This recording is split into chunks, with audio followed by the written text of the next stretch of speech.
handgunners here, and they fire bullets which have a low trajectory and can have trouble with line of sight. But those bullets tend to be faster than arrows and are pretty much always armor piercing as well.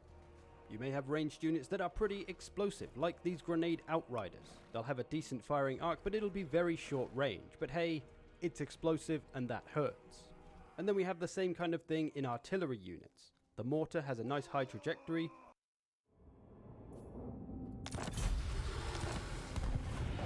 but the missile travels slowly and is fairly inaccurate. But it'll do a lot of damage if it does land, including some explosion damage.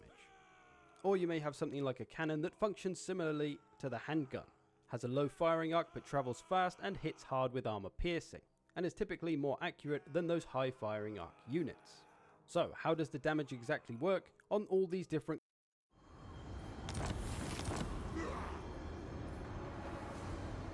tempests and fire?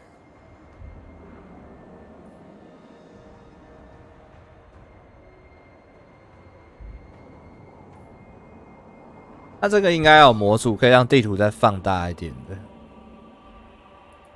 Fool! Blood for the blood god! Of course!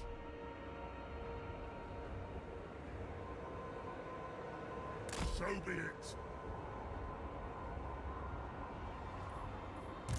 The Dark Master.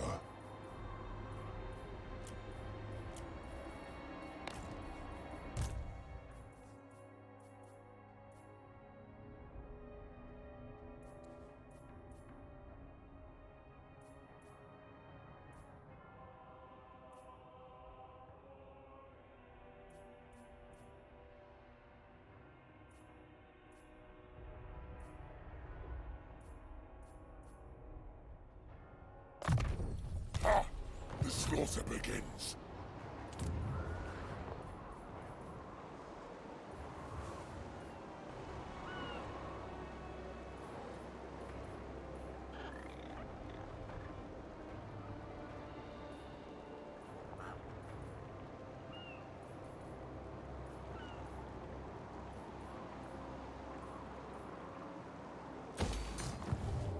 好穷哦！快给我钱啊，仆从国们！普通国给怎么一点都不给力呀、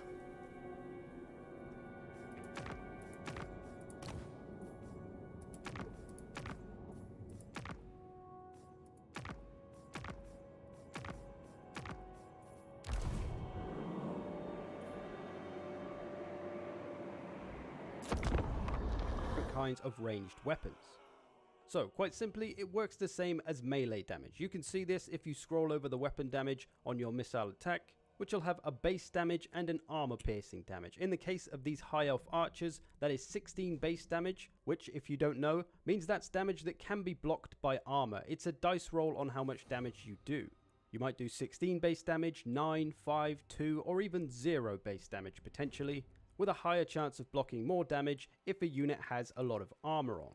And then you have the armor piercing damage, which cannot be blocked no matter how much armor you've got. So with every shot that lands on a model, it will do at least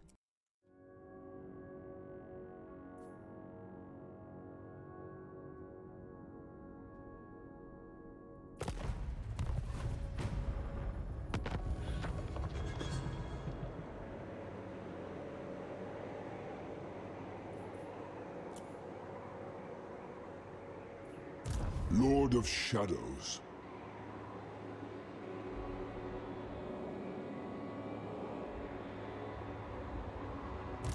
Yes, I beg, slay this.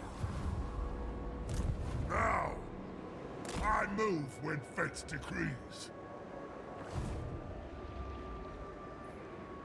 The first Demon Prince.